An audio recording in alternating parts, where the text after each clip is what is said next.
Welcome everybody. Welcome to our third Rocket Work webinar. These are sessions from our in-person conference, the Revenue Optimization Conference we held at Marina Bay Sands a few weeks ago. This one's an exciting one. Get your notepads ready, get your notes ready. I think, Carolina, we can send the slides out afterwards, can we? Yeah, 100%. So don't worry about taking photos of the slides, which you'll want to because they're really good. So we'll get going in a minute. I'll just give you a bit of an update on what's happening with HSMAI. I'm sure you've seen my blurb about it in the first couple of sessions, so I will keep it a bit shorter than before. So we're up here to the third one. In 2 weeks, we get a week off, and then the fourth one is the metaverse explained, and that's from Dr. Detlev Remy from the Singapore Institute of Technology. And then we've got another academic on the 27th, and she's talking about attribute-based pricing. This was a really popular session at the event, and that's from Dr. Bashat Gilay from the Hong Kong Polytech University. And then lastly, but certainly not least, is Ivy from Hilton. She's going to be speaking about using consumer data in an integrated way to drive decisions and how Hilton does that. So she's giving you a few examples of how they do that during the pandemic and after. So that's what's coming up next on these ones. This one is the role of digital marketing throughout the customer journey. Caroline is going to cover a few different topics, and we'll have some questions in between each one. And this will be nice and fast and good, lots of information. We all know who Hospitality Sales and Marketing Association International. It's a really awkward acronym called HSMAI. So we've been through that in the first couple, so I won't go through the same thing again. Just have a couple of, we have events in 8 markets. And these are the markets here. India and Maldives is new this year. And I'll take you through some of the things that are coming up, just so we know. The online masterclasses, there's 3 of those coming up pretty soon. Still, I know I promised you last week I'd have the dates, but it's quite awkward to get everybody organised on the same day. So we will do that. We're not forgetting. And then the next bigger event we're having is an in-person event in Phuket in Thailand, called Digital Sales Summit, and it's a half-day conference all about improving your online presence. And then there's a 2-day training workshop after that on the 14th and 15th in Phuket, and then you can stay the weekend because that would be the best way to do training, right, and go to an event. Then the next webinar series will be all about mice, so we'll do one per market so that we can focus on each market's unique status at the moment, because everyone's coming out of the pandemic and restrictions at different stages. And then late in October, we're having a 2-day revenue management workshop in Delhi in India. So they're the main things that are coming up. And there's a YouTube channel that has a lot of learning information and the recordings of these type of webinars and sessions from the Academy online courses. There's loads in there, so don't forget to join in there. For the questions, as Carolina's speaking, please type a question into the Q&A and we'll ask it when she breaks for questions. Don't be shy. Ask questions. You've got a chance here to pick an expert's brain, so don't miss it. So now I'll hand over to Carolina. Thank you very much. Welcome. I'll let you introduce yourself and we'll go from there. Sounds good. Hold on, let me share my screen. Okay, great. Hi, Can you Sasha, see it? welcome. Hi. I was going to change my background, so I have the same cool rock background as the rest of the team, but we just did not have the time. Hi, my name is Carolina Jung. I'm the VP Head of Activation for Assembly Global across APAC. We're a digital-first ad agency fueled by data. And in full disclosure, our lovely client, Marina Bay Sands, was the one that got us in touch with HSMAI so we could do this lovely presentation today. And so I'm not pacing across the screen. I'm awkwardly sitting in front of my computer in my bedroom. So I hope it's equally as engaging. So today I'd like to talk to you about how you can use digital advertising to create personalized experiences with your customer throughout their user journey with your brand. It's really about how you could impact these touch points in a privacy first world. And I thought, oh, why is this not working? Hold on. And I thought this would be a great place to start. So this is the promise of personalization, the holy grail of addressability, the ability to target the right person at the right time with the right message.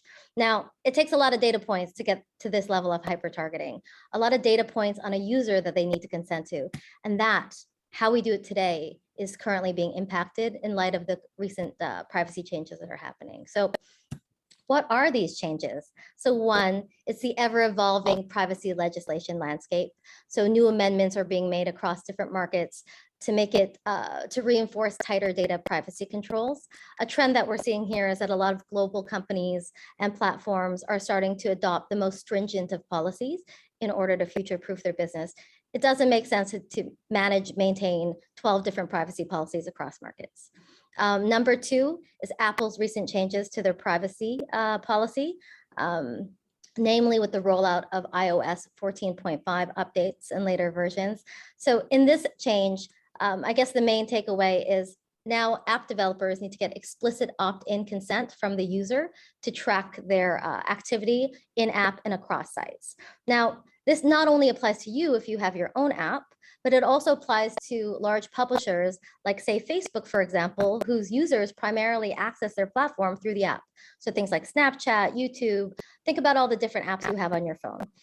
So often this will require a two-way consent in terms of advertising. So an example of this would be, just say someone downloads your app, but they have yet to make a reservation through it. And so you're like, oh, I'm going to run a Facebook campaign and retarget these users to convince them to come back to my app and complete the reservation. In order to do so, the user not only needs to opt into your app for tracking purposes, but as well as Facebook's app in order to connect the dots. And I think the last stat I checked is about the opt-in rate for app tracking is about 25% globally. So there's a lot of implications in terms of lack of data and measurement. And the last one is the deprecation of third-party cookies in Chrome, one of the last browsers to do this. And ironically, the browser that's or from the company that's fueled by advertising. And Google is doing this in an effort to mitigate cross-site tracking. But I want to take a step back so you understand why this is happening. So maybe we can start with the cookie. In a nutshell, websites use cookies to collect little snippets of information about a user, generally to increase their user experience. So things like their preference. Now, the intent of cookies are good. It's also the technology that our industry or the internet has been using for the last 27, 28 years for advertising purposes in terms of measurement, frequency counting, retargeting, things like that. The problem is that there's been some bad actors that have found a way to stitch together all these little pieces of information to create more holistic user profiles that the user had no ability to consent to.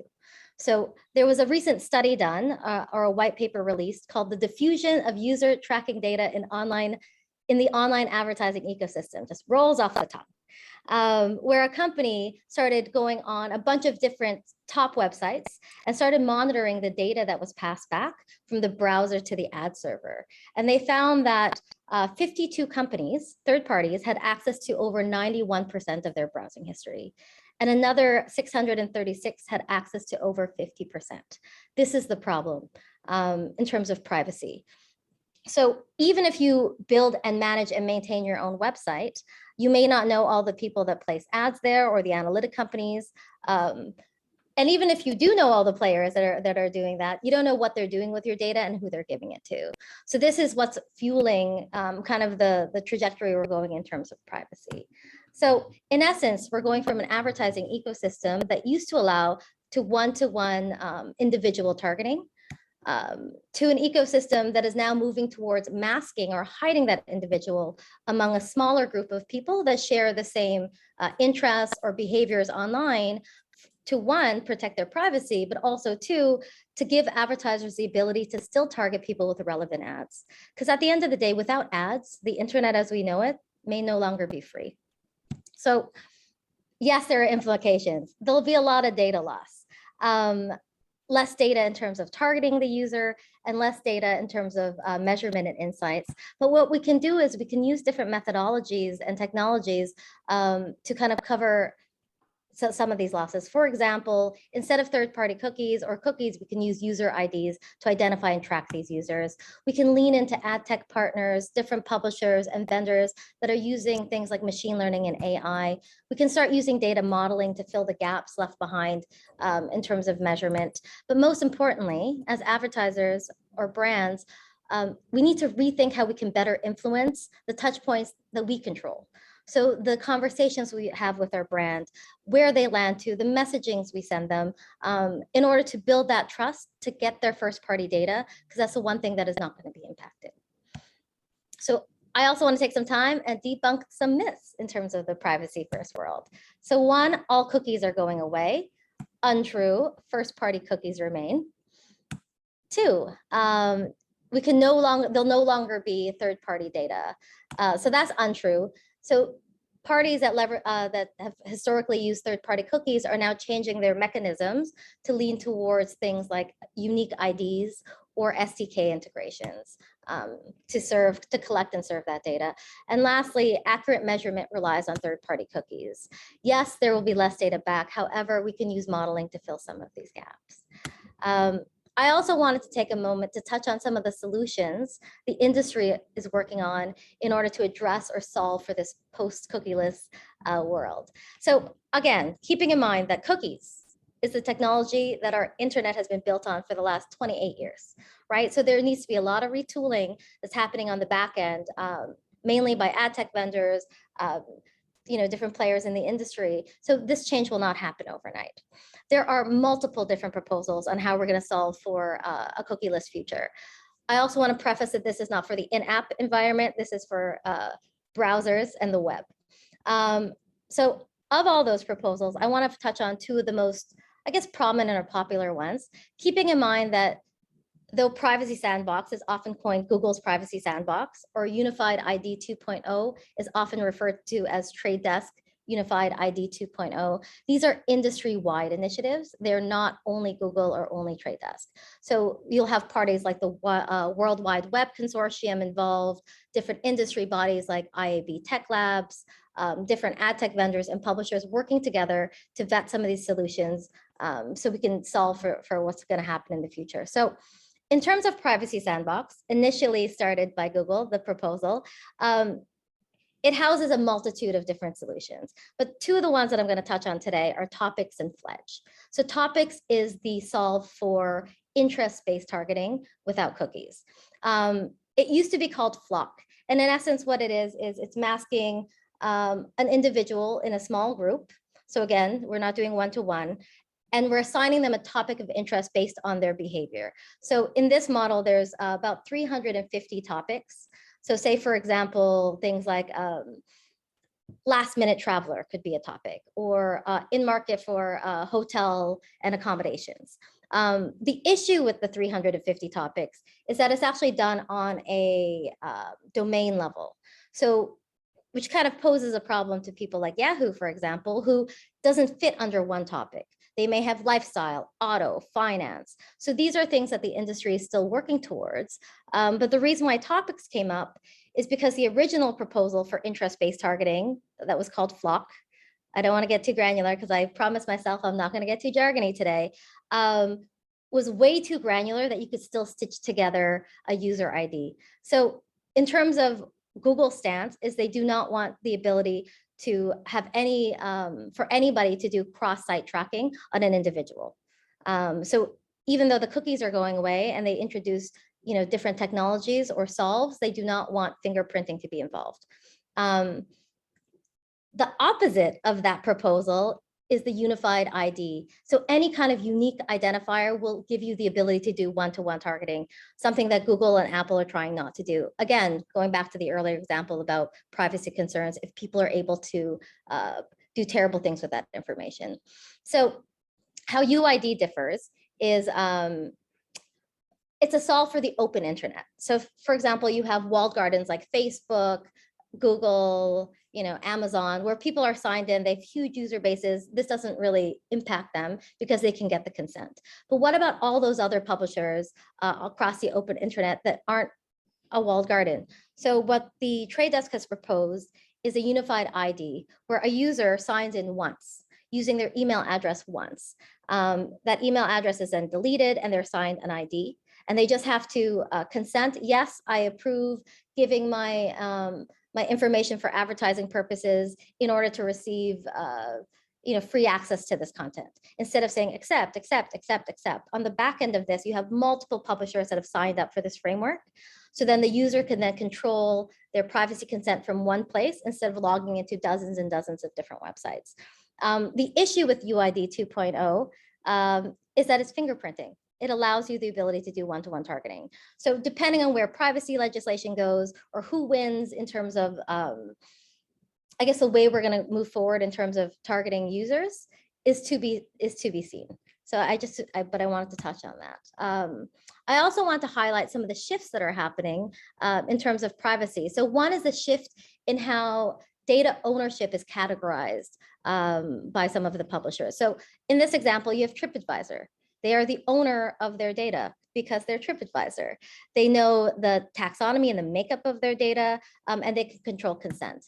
But the shift we're seeing is that we have partners like Adara, Inc., and Sojourn, who traditionally are in the business of partnering with the OTAs, hotels, different travel partners to collect their data to use in advertising. Typically, it would be considered second or third party data. However, they're changing their categorization and in terms of how they receive, collect, protect, and then serve that data. So they're perceived as first party data in the platform. So it's not impacted by the deprecation of third party cookies.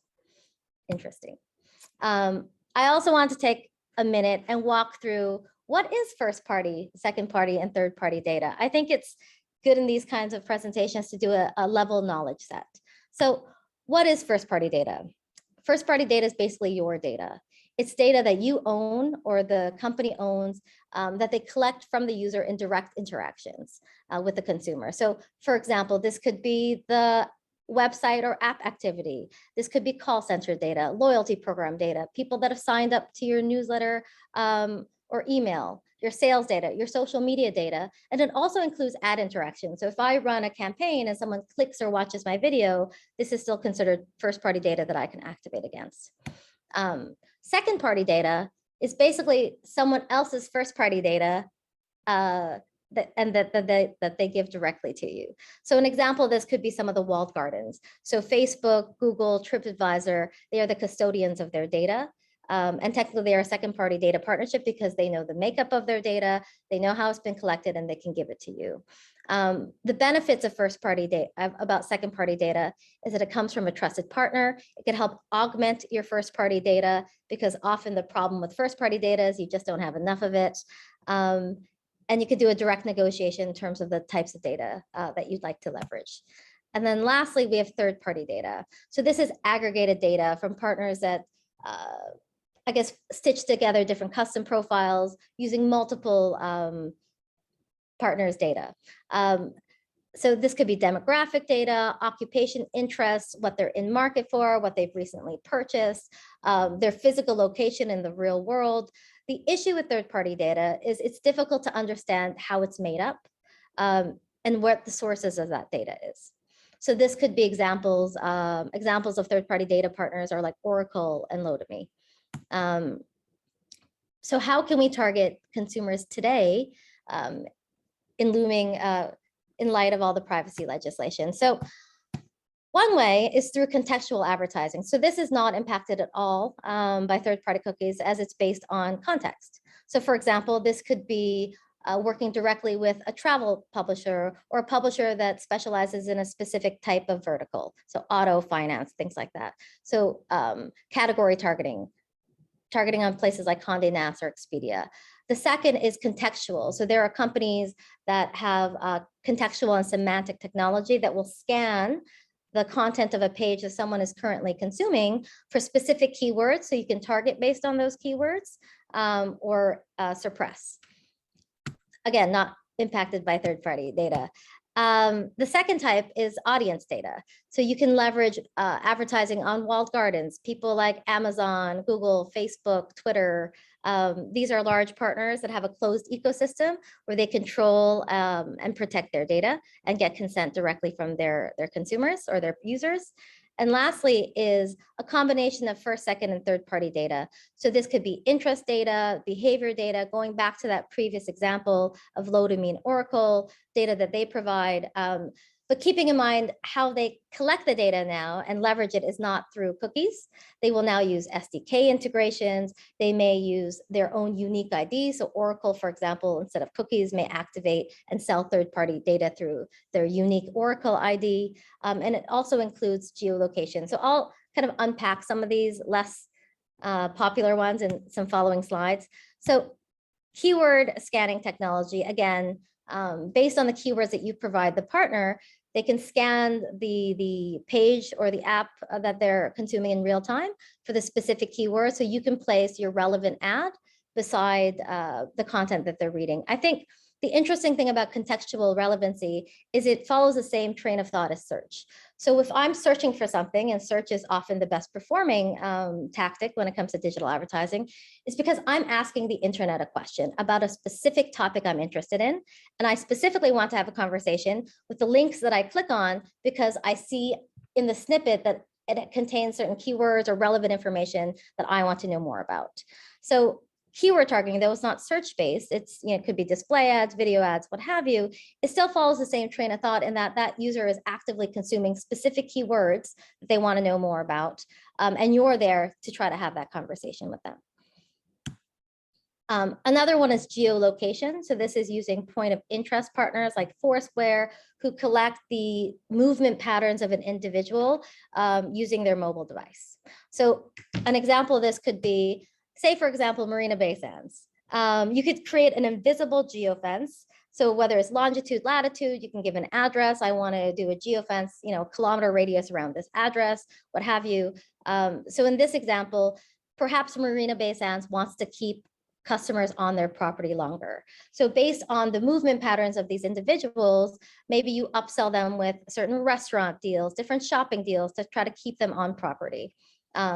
So with geolocation data, you could collect these mobile IDs, target them while they're on location or after they leave with relevant ads, or people that generally frequent the area because they've been there 4 or 5 times that week. Another tactic could be geofencing competitors, like different restaurants or different hotels. Also applying a different layer of targeting to kind of exclude employees. So you can layer on a condition saying anyone that's been here more than 5 days a week, several hours a day, let's just exclude these people. Or you can target them at certain times, if it's like lunchtime, to target them with relevant ads across digital, video, television screens, mobile, anything that's internet connected. I also want to touch on the importance of leveraging your first party data, because again, this is the most valuable data you have. So here you have the inverse pyramid or the inverse sales funnel. So typically you're used to seeing prospecting at the top, and then you ultimately end at the sales funnel or at the conversion. But in this model, we start with your first party data. So say, for example, the very top, this is your highest value data. So these are your customer data, people that have done, that have made sales, that have purchased your brand. You could even segment them into different buckets based on their lifetime value or their spend. So you can take these audiences and start seeding them. So you put them in a system and you create lookalikes, people that share common attributes to these loyal customers, to then serve them relevant ads. You could also do lead generation actions and targeting people that have leaned in. So they may not have purchased, but these are people that have come to your website. Maybe they filled out, the hotel booking they wanted to do, they just didn't complete the action. In addition to that, as we go lower down the funnel, it's people that have visited your site but may not be as engaged. So retargeting site visitors with relevant ads. And as we think about driving them down into creating more of a high value prospect pool, think about what are the actions that have value for you in terms of your brand. So that could be people signing up to your loyalty program, serve those lookalike audiences with loyalty ads, or people that have maybe already purchased, but they have yet to sign on to the loyalty program. Maybe the next action you want them to do is sign up for your loyalty program. So then you serve them those kind of ads. And in terms of category or product targeting, at the lower part of this funnel is prospecting. Don't just target large pools of audiences like adults 18-49 that live, that may be from US coming to Singapore. Start layering in other targeting that you can to then refine these audiences so they're closely aligned to your existing customer base. So this could be, leveraging second or third party data from different OTAs, other travel data partners, based on maybe if they're an elite traveler, or maybe they're a budget last minute traveler, just to, I guess, input more intelligence in terms of how you do the targeting. So also, I want to touch on the importance of the meaningful touch points with your brand. This is what you can control. Every touch point you have with the consumer, whether it's a paid ad, them coming to your landing page, it's a conversation that you're having with your user or with your consumer. So I want you to highlight and think about the importance of user experience. So consider all the interactions and touch points that you have with your consumer, so then you can tailor more relevant next step messaging that can add value to your consumer, but also builds your relationship with them. So one could be the initial ad, the initial message that you send them.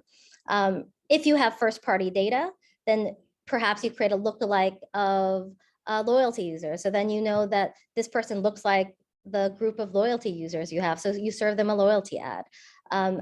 Maybe you know nothing about them, but you know that they're in a contextually relevant space. So you serve an ad, say, for example, if it's romantic couple getaways, that your ad is tailored more towards romantic couple getaways. Also understanding the demographic that you're targeting, if they're families, if they're younger, if they're older, and also the use of using dynamic ads that will then stitch together relevant ads based on the different user signals, or I'm getting jargony, that will basically stitch together ads in real time based on the profile of the person that they're targeting. So say, for example, if we know that this person is, has a small family, then we target them with family ads. Another relevant touch point is the landing page. So don't keep sending people to the same URL or the landing page on your website. Consider, what that looks like pre-booking or post-booking. For example, if I've already purchased hotel accommodations on your site, I probably don't want to go back onto the website and see other hotel offers that might be better than mine. In fact, for these people, you can give them a different user experience where you remove the booking widget entirely and just start upselling other products or different, I guess, value adds of the resort. And lastly is the next step messaging. I want you to consider, what do you want this person to do next? How can you deepen the relationship with this user? Is it, once they're on property, giving them tips and tricks and things that they could do locally to increase their user experience? Is it trying to upsell or cross sell them against different, offers that you may have? Or perhaps it's trying to drive them to become a loyalty user. So I want to give you an example of this to drive the point home. So say, for example, we start with the user. You know nothing about them, but you purchase some data from like a data partner. So this is prospecting. We're going to target people who are from Australia, destination origin, going to Singapore, destination. We know that they have a relatively decent budget because, again, we got this data from one of our partners, and we're going to serve them a paid ad. In terms of the message we want to send them, perhaps it's a general message because we don't know much about them, with the exception that they're going to, come to Singapore. So perhaps it's just a general message, book direct and save. And then in terms of the landing page experience, it'll be a general landing page. We don't know much about them yet. Okay, so now we have some interaction. The purple is the touch points with our consumer. So now in terms of ad activity, they've clicked on a search ad. They've gone to our site. They filled out, the widget. We know that they want a room for 2 adults and 2 children. They're looking at the different family rooms, meaning they have a lot of money to spend on the accommodations. Their length of stay is 5 days. They're also interested in some of the family friendly restaurants, but for some reason, they don't book and they drop off. So in terms of your next engagement with the user, now you know more information about them. You know they have money, you know that they're a family, and you know the time and the duration of their stay. So then we can serve relevant advertising. So in terms of the message, we can re-engage these users, not with a generic book and save ad, but with maybe a family package. We can make it a time-sensitive booking to increase the urgency that they need to book now and not go with a competitor. When they go back on the landing page, how do we re-engage these people? So now maybe the masthead of your website landing page can change to an image that's more family friendly. We can highlight some of the family friendly amenities that are available on location, maybe some of the restaurants or some of the services you provide. And then we have the next touch point with the consumer. So now they've watched the video, they're more engaged, they want to learn more about your property. They go back on your site and now they book. So now what do we know about them? They're converted. They're now part of our customer, our CRM database. We have their profile, we have their name, we have their credit card information, we have their address. We can start calculating their lifetime value and our return on ad spend because now they've spent money with us. In terms of the message, what do we want them to do next? We can have the opportunity to up or cross-sell them. So get them to sign up for our loyalty program, communicate the benefits of doing that, communicate the benefits of them downloading their app because it'll enhance their experience on the property. Also, we can give them some recommendations for family activities in the area, which may not be part of our solutions, but it does increase their user experience with your brand. And then lastly, in terms of the landing page, these people have converted. You could remove the hotel offers altogether. You could remove the widget and just focus on the pieces that you want to upsell or the actions you want them to do next, whether that's, signing up for your loyalty program. I also want you to consider things that aren't just paid advertising. So what are the other communication channels you can control? Yes, there's email, but if you have an app, you can send them push notifications. And it doesn't have to always be upsell, it could be adding value. So again, things to do, local attractions in the area, tips, about the local cuisine. Again, it's difficult to create hundreds of iterations of ads based on the different combinations of customer profiles that you could be targeting. So leverage technology like dynamic creative optimization that basically stitches together ads on the fly using a combination of the different images that you provide, text, landing URL, based on the user signal. For example, if I know someone's a business traveler, I can stitch together an ad and a benefit that may appeal to them versus if it's a young family or a couple. I also want to take a second and run through a little exercise with you guys. I want you to think or put yourself in the shoes of your consumer. You're right now looking for travel accommodations, you're planning your next trip. This is an article about the 24 best hotels in Singapore. I just want you to take a moment and read through the ad or the article.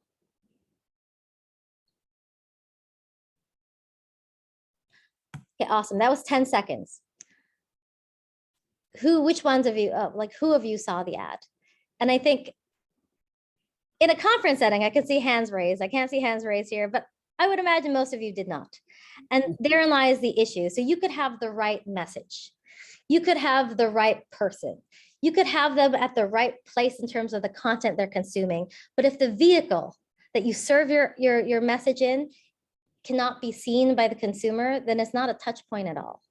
So as you think about digital advertising, I want you to also think about the creative or the format that you use, the experience that they'll have when they consume different types of content, play with different ad sizes, so do high impact ads. There's been a study done recently in terms of user attention. So if something is placed in a regular banner, the human brain can ignore images. And so they can ignore your message, kind of like an example I just gave you, where you probably didn't see the banner ad, even though it was directly on site for 10 full seconds.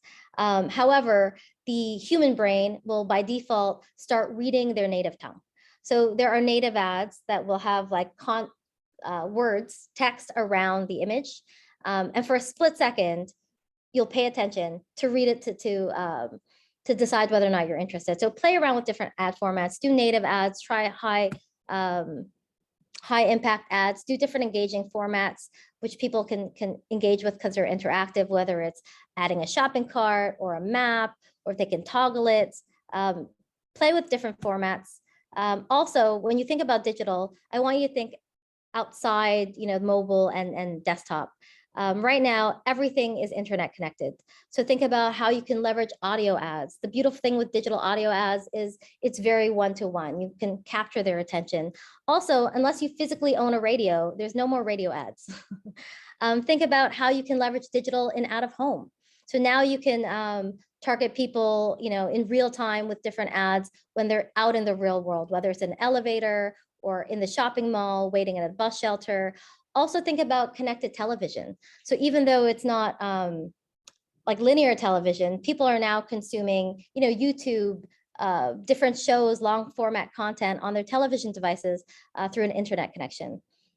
And so the key takeaways is, one, focus on what you can control. There's a lot of things going on. The internet is being retooled. There's 1,000 different proposals, but that is for the ad tech vendors and the World Wide Web Consortium to figure out. You can focus on building and leveraging your first party data. That's what you can control.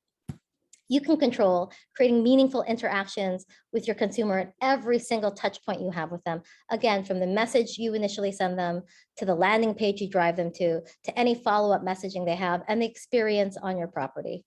And then lastly, test and learn, play with different ad formats, play with different properties, play with different data partners that use different methodologies, whether it's SDK integrations or unique IDs, and play with different modeling to kind of fill the gaps in terms of measurement. And that, my friends, is the entire presentation. Questions? Thank you. I was rusty. I'm sorry. I haven't looked at this presentation over a month. Apologies, guys. You didn't sound rusty at all, so maybe don't confess. I like you. I like you. I have a question. Sure. In where you showed the example of the personalization flow, from using hotels and resorts as our example of the audience that we've got, what sort of tools do you need to be able to do all of that, and serving them dynamic content and different touch points? Let me go back. You mean this one? Yeah. So what sort of tools would a hotel need to do this sort of? Oh yeah. Okay. Yeah, sure. I can walk you through this example. So for example, let me go back. For the first one, can you see my mouse moving? Yeah. I'm looking at my other screen.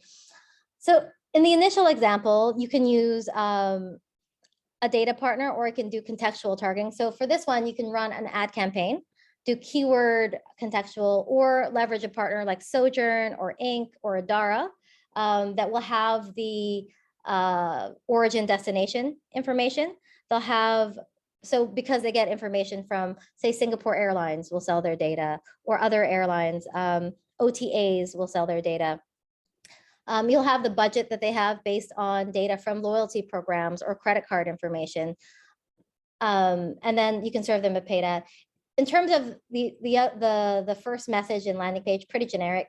Once they've started engaging with your ad, it's simply, in whatever system you're using, it's just retargeting, but segmented in such a way on your website through your analytics that you bucket them not as just everyone that's gone on your website, serve them the same ad. People that have gone to specific sections of your website, you can tailor them with different messages. So say, for example, if they've looked at some of the family-friendly restaurant pages on your website, simply through the analytics, you can retarget those users in whatever advertising partner you use, whether it's Facebook, YouTube, programmatic, to target them with, I guess, relevant ads.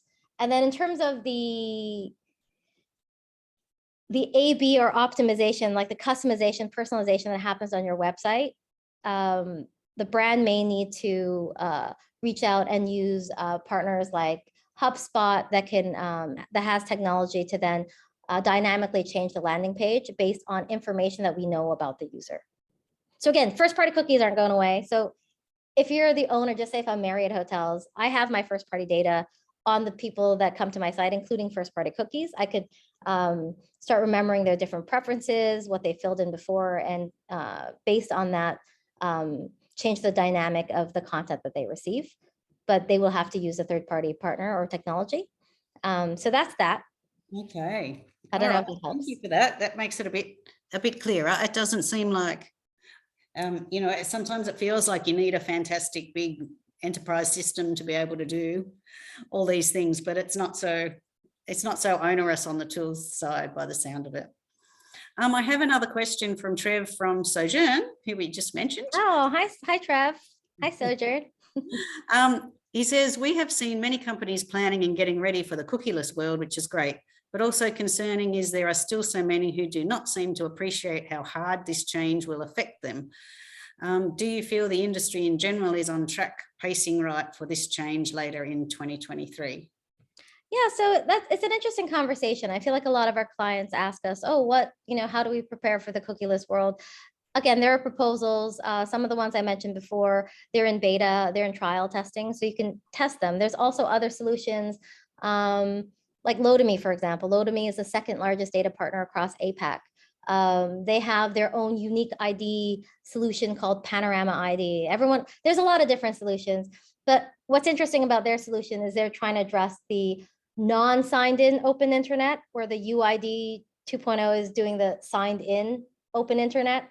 So there's different things to test. At the end of the day, as an advertiser, you can't change the technology and the things that are happening. You have the options to select and test what is available based on the different options.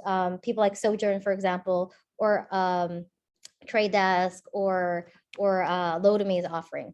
So from an advertiser perspective, I would say focus on the things you can control. Things will change, but there will be options available because these ad tech partners, these huge publishers that make billions of dollars, it's a very big industry, have been working on this tirelessly, I can't even talk today, for the last 18 months, and they're going to continue for the next 18 months. I don't know if that helps, but yeah, they're already creating different solutions. Everyone that I speak to in terms of data partners or publishers, they're all third-party cookie ready right now. Again, they're not using third-party cookies. Maybe they've replaced it with IDs.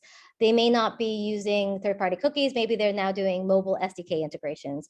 They're not using third-party cookies because now they're deemed as first-party cookies in terms of how the systems see them. So things are happening. I wouldn't be too worried, to be quite honest with you. So Trevor, I've let you unmute if you wanted to respond to that. Oh yeah, unmute. You don't have any other questions? Sojourn's a great example of that. They're first-party data now. I'm sure you might have something to say as well to add to the conversation. Hi guys, good to see you, Jackie. We haven't met before. So yeah, I was actually at Sojourn twice. I actually looked after data partners, and I'm back. I've boomeranged back, and I'm now looking after the sales. And I've got an airline background, so going into airlines, going into hotels, almost one client to the next. Some of them are like, yeah, this is really important. I want to know what to do. I want to learn. And then you go into another one down the corridor and you're like, yeah, I know this is important. I will get to it a bit later. That was kind of where my conversation was coming. And it doesn't really matter on the size of the hotel or the size of the airline. It just sounds a little bit random, if you like. And you've got people who've been in marketing and very tech savvy almost saying the same thing as well. And that was like, oh, okay, I'm surprised you're not a bit more concerned about this. So that was where the question came from. 100%. I think the biggest concern that I hear a lot of our advertisers have are their analytic and measurement teams. There will be a lot of data that we can't track as fully anymore. And that's why now there's a lot of conversations around, how do we do better modeling? How do we start leveraging, MMM better, because maybe data attribution won't be as clear. So there's that piece. Okay. Does anyone, any more questions? People haven't been typing them into the. Yeah, you could just verbally say them. I feel like I know. Yeah. If anyone wants to say it in person, that's fine. We like people. We like humans. I have a question actually. Oh yeah, go on, Sonia. Okay, so thank you for a very wonderful, informative session, Carolina. I had a question. So in today's world where customers are constantly going to be fighting for, the hoteliers actually are fighting for the customers' mind share. How do they sort of get an edge over the others? Where is that sweet spot that they can leverage to gain that customer? I guess one is the services and value that they offer, and highlighting parts of their offering that would best resonate with that user. So I think there's a lot of companies that offer, equally as great a product. However, Right. I think the edge could be properly communicating that to the right person. So for example, even in terms of loyalty, what is the benefit? Don't just keep saying, oh, sign up for a loyalty program. If you know that this person is like frequent restaurant goer, and then they can get, greater discounts on the F&B, then perhaps you push that messaging instead of just a generic sign up for a loyalty program. I think the edge could happen in terms of tweaks you can make in what you're highlighting in terms of your benefit as it relates to that specific person or those group of people. And as well as, I swear to God, play with different ad formats, my friends, especially across APAC. No one is doing audio. Very few people are doing digital out of home. Very few people are leveraging like location-based targeting. There's a whole world outside of video and banners, guys, that you could actually play with that no one is playing in as much. So the competition is less. There's more share of voice in those spaces. And these partners are leaned in to do really cool things with you, which I don't think people are taking advantage of. Yeah. Well, thank you for sharing that. You're welcome. Yeah, and is that because there's in the US there's lots of big, in the hotel industry, especially in the US, there's lots of big brands. So they've got a whole group of people who can look after this. Whereas in Asia, especially, we've got much more smaller groups and a lot of independent hotels in comparison. So is it about how much money and people you've got that lets you do this better? Or to be honest, I think so. I'm from North America, and I came to Asia because here I see so much opportunity.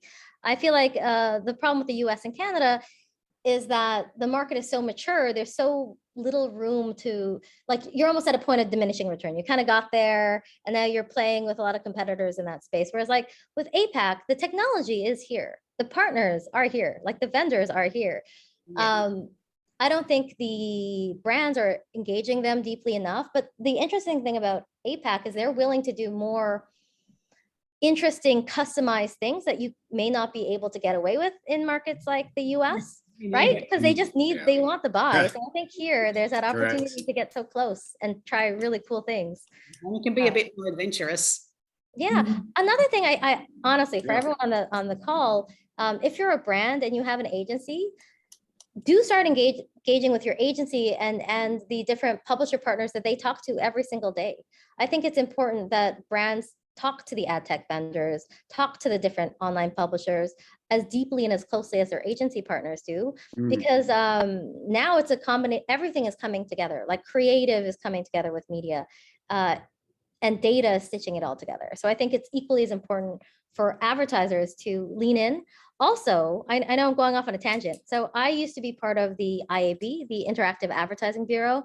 It's the industry body that helps regulate and support digital advertising across different markets around the world. And often when there's privacy changes, like legislation, whether it's GDPR, PIPEDA, PDPA, it's bodies like the IAB that will help lobby against certain things or work with the privacy commissioners to help shape the laws. The most valuable members of some of these committees, honestly, are marketers or advertisers, because there's not enough of them at the table.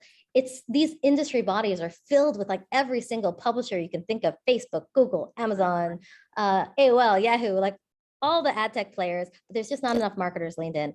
And the irony is, if a marketer were to come, because there's only like 3 of them in the organization, your voice is so strong. That's another thing I think marketers can do. If they're curious to know about these associations, I can give them a list. Oh, great. I mean, put it in the chat if you want to, so that people know. Yeah. Where to go. We've got a question from Sunny. Sunny talked to a company called Reverse Ad. They are using device ID to track instead of cookie. What's your view on device ID tracking and marketing? Yeah, so device IDs are often used.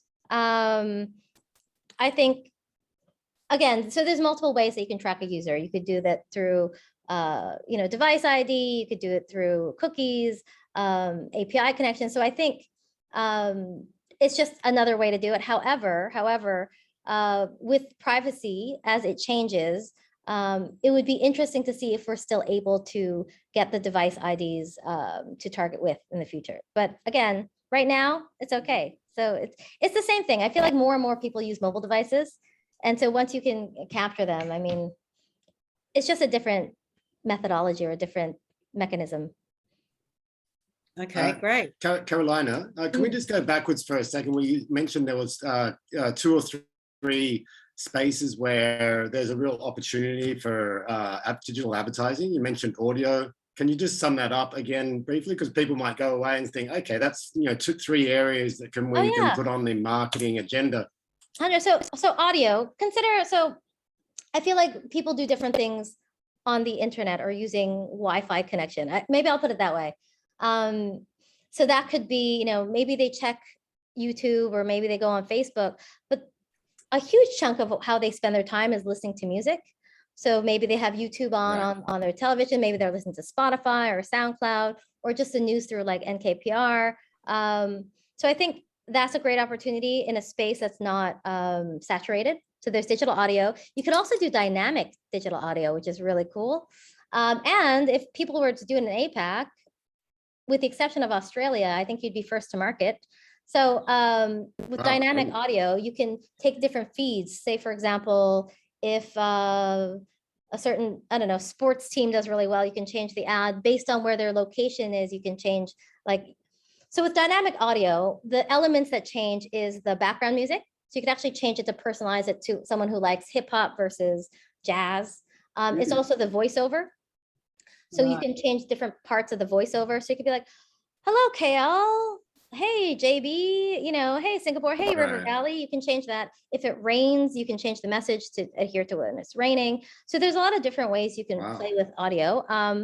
The other one is connected TV and OTT. So that's basically video ads on your television screen through a connected device. So that could be through your Xbox. It could be a smart TV. It could be, any kind of internet enabled television. So I feel like there's a lot of opportunity there because people are paying attention and the screen is so big. Also in terms of, at a point with digital audio, it doesn't just have to be their mobile phone.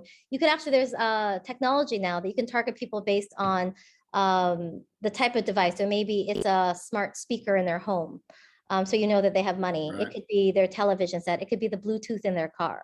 So I think there's different ways to play with it. Out of home is another one. So you have traditional out of home, like the billboards, campus advertising, cinema advertising.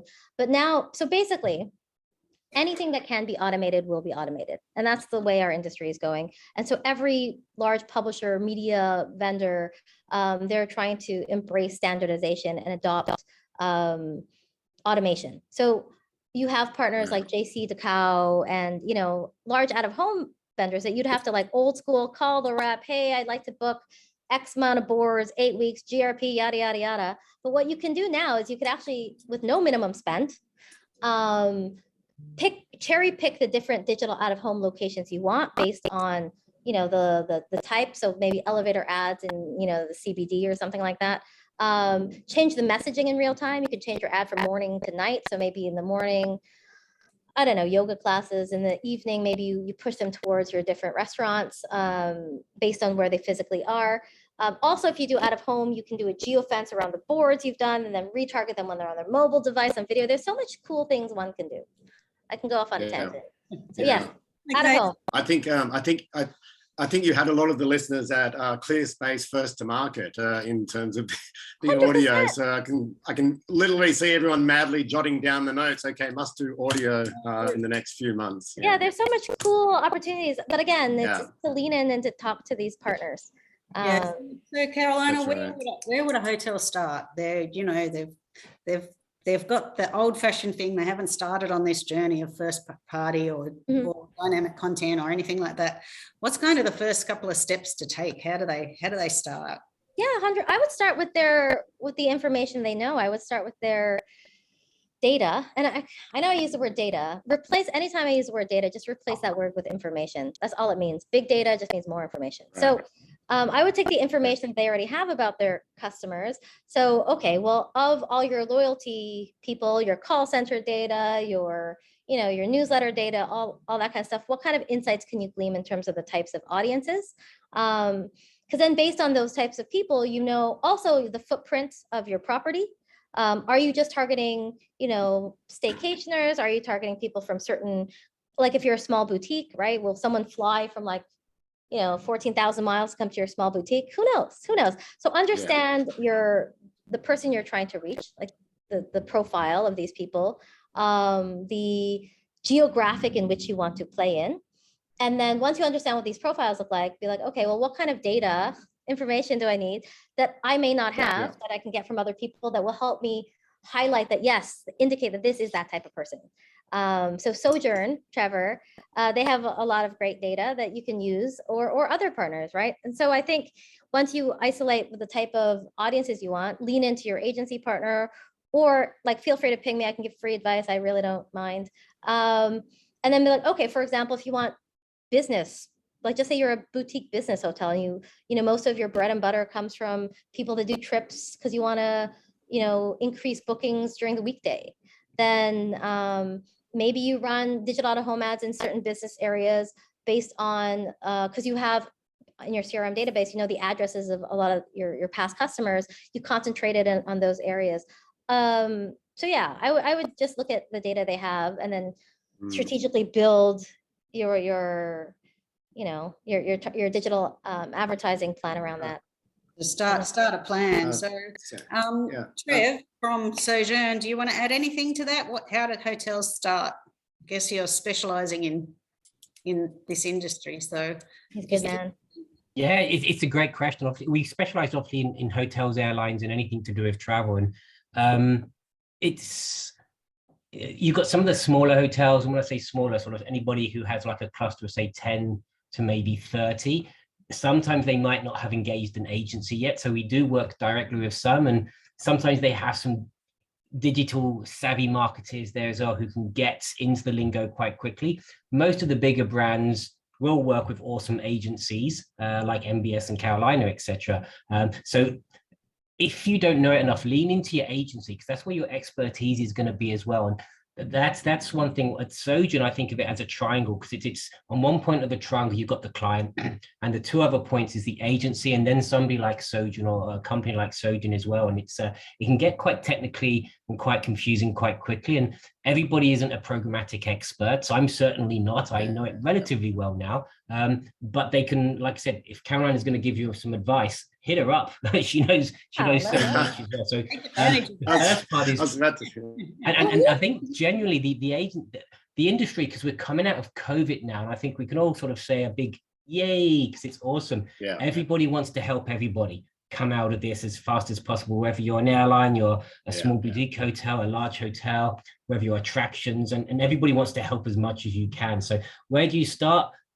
The person you've just met on LinkedIn, if you've just heard a talk from someone who knows what they're talking about, LinkedIn and speak to them, and they'll push you in the right direction very quickly. Well, on that note, the other thing you could do if you're a smaller brand or a large brand that may not have an agency is, again, go to the different industry associations like the IAB or what have you. There's a member list. You can just reach out. They're super helpful. They'll direct you in the right way in terms of the type of partners you might want to reach out to. Unless it's a Facebook and Google where you might not have dedicated one-to-one support. Any other publisher that's not like the Facebook, the Amazon, the Google, even if they're large, like a Teads, like a Sojourn, like an Adara, just go to their website, click contact us, be like, hey, I'm interested in understanding your solutions and your media kit or what have you. And I swear to God, they will message you right away. I bet. So Okay, well, that's fantastic. I think we're pretty much out of time, and I haven't got any more questions. Pretty much. Thank you so much for all that information. It was fantastic. Well, thank you very much. I hope you guys enjoyed it. Sorry, I'm a little rusty.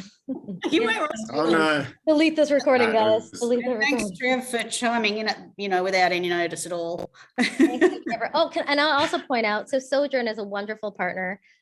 We went through a very large time-consuming exercise with them where we made them give us their data taxonomy, and they were wonderful. So, these are examples of how you can partner with, different vendors to do interesting things, custom things that they're not used to doing. So thank you, Sojourn, and thank you, Trevor. You're Oh, welcome. there you go, Trev. There we go. Right. Glad you joined the call. Yeah. Okay, everybody. Well, thanks very much. And we're having a week off next week, and we'll see you on the 20th of July when we talk about, is it the metaverse? The metaverse. The metaverse. The metaverse. Okay. Yeah. Thanks, everybody. Thank Thanks you. so much, guys. All right. Thank Bye. you. Bye-bye. Bye-bye. Bye-bye. Oh, I don't know. I don't even know how to turn this off. There's usually a red Yeah. button somewhere. Okay, thanks. Hi, Bye, Trevor. guys. While you're there, Trevor, where are you based? I'm Singapore, Jackie. You're down.